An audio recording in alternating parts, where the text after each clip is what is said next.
Hey everybody, how's it going? My name is Robin and this is my channel Oracle Rising, so welcome here guys. I wanted to have a quick talk about how to choose a spiritual guide as you're going on your ascension path, as you're breaking free from the 3D matrix. So just wanted to share with you a few things that, some factors that I looked at when I'm choosing a guide on my path, and I continue to use these. So I've got 6 points on how you will find or choose a spiritual guide. So actually, if you guys have guides, you maybe want to put them down below in the comments so that everyone else can check them out. I'll give you a list of who I like to listen to. I like to listen to Steve Noble. He's my current favorite. Alan Watts is always a staple for me.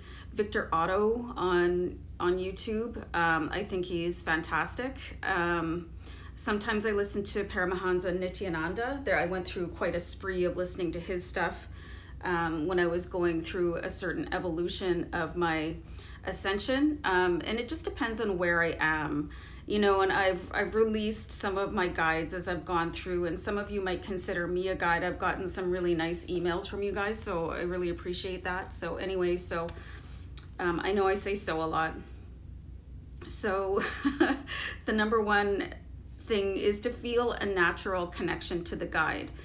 So for me, what's really important in a connection is somebody with a sense of humor, and I like to have somebody with a soothing voice. So if it's somebody that I can listen to, like lay down with my eyes closed and listen to their voice, I don't naturally have to watch their entire video, but I will be listening to it. And I do a lot of my stuff on YouTube now because I had a really bad concussion a few years ago, and I'm not really able to read anymore because it hurts my eyes so much as a result of the concussion. So I really need to have somebody that I can listen to, and I'm not really into podcasts, so I have to feel a connection to the voice and the sense of humor. And I find that Alan Watts, even though he's long deceased, he's one of my favorites because I find him absolutely hysterically funny. And Paramahansa Nityananda, he's also got a great sense of humor. And I like his voice and I like his little hand gestures. So the second point I have here is someone who inspires you to seek further.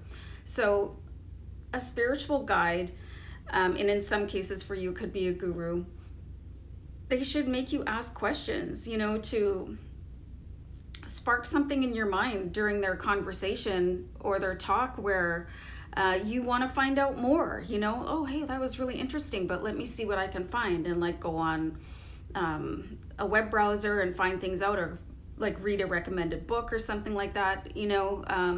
Real gurus, real spiritual leaders, they want you to find out things at your own pace. It's not an indoctrination, it's an exploration. So that was really important for me too, is to be able to be recommended to other spiritual leaders and stuff like that, or recommended reading. I ended up reading 3 Magic Words because of something that I saw in a Wayne Dwyer video. So you know what I mean, to just keep on exploring at your own pace. So the third point I have is someone you may naturally stumble across or be guided to. So this could be somebody that you, for me, you would find in your YouTube feed all of a sudden. I mean, that's how I found Victor Otto. And then when I was going through my dark night of the soul and things were pretty dismal, that's when I found Trevor Ilsley. He has a Facebook page too, and it's for people specifically going through the dark night of the soul and how to handle it, because it ain't no picnic. Sometimes people think that a spiritual journey is kind of like a gondola ride down a Venice waterway, but it's more like the cyclone roller coaster ride. So you'll find people that come into your path, you'll just stumble across them, or maybe you'll hear about them in a conversation and you go, oh, maybe I'll check them out. Or I know that for instance, Victor Otto is connected with Aaron Daughtry. I think I pronounced his last name correctly. And they talk about the same stuff but in different ways. So it's really interesting that one thing can really lead to another, and then you'll just kind of find who you need at that level where you're at. So this one is really important, and this is like somebody who you feel deep gratitude for. You know, somebody that can you really be thankful for, and you can go and intentionally listen to them or read their works and feel like, wow, I'm so glad that I found this guru or found this spiritual leader or was able to listen to that TED talk or whatever.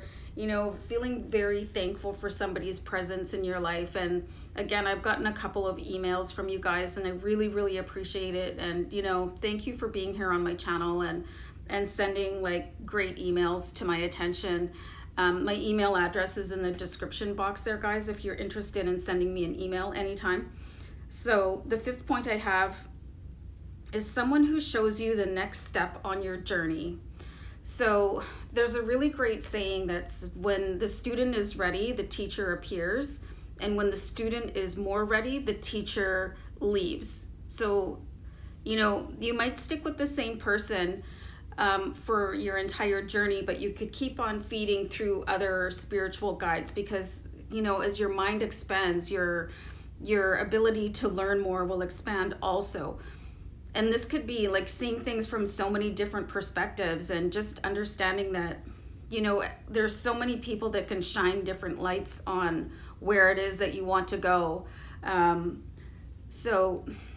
you shouldn't just be stuck. You know, your journey should continue to evolve. So as you evolve, so will your spiritual guides and your teachers, right? So, and that's how I found Paramahansa Nityananda, because I was following Paramahansa Yogananda, and then like I was typing in Paramahansa into YouTube and I found Nityananda, and I find that I really resonated with him, and I mean, he's a riot. So the sixth point that I have here is someone who will show you the next level of your journey. And I think that's pretty much the same as what I said before. So I'm not going to sit here like a deer in the headlights, but do you know what I mean? You have to just continually be evolving. And I think people that are breaking out of the matrix, you just have to really have your eyes open and you just continue going and going. And like for me, I think I started on my journey between 7 and 8 years ago where I really had an eye-opening experience, and I've never looked back. And I kind of look, you know, if I think about who I was 7 years ago, I don't even recognize myself anymore. I'm not the same person. I don't tolerate the same things. I don't have the same viewpoint that I did years ago. So I find it's very, very interesting, the kind of evolution that I've had. So you'll just keep on going up and up and up. And that's the whole thing about ascension, is because, you know, you want to leave those muddy sort of, you know, hate, anger, jealousy, greed, and just keep on going up the spiral of ascension until you reach love. And that can take people many, many, many journeys through, you know, soul paths in a human body. And honestly, you know, once you complete that journey, then it's said that your soul doesn't have to come back to earth, which I'm definitely aiming for that, because I don't know, I feel like I'm done here on earth, you know what I mean? So guys, I hope this was an interesting list, and I hope I didn't duplicate 5 and 6. I think they're a little bit different, but probably not enough different that I had to mark them down twice. But anyway, guys, let me know who your spiritual guides are. I'm really interested to know who you listen to, and give me your tips and everything like that. And remember to subscribe, guys. Thanks for being here. Bye.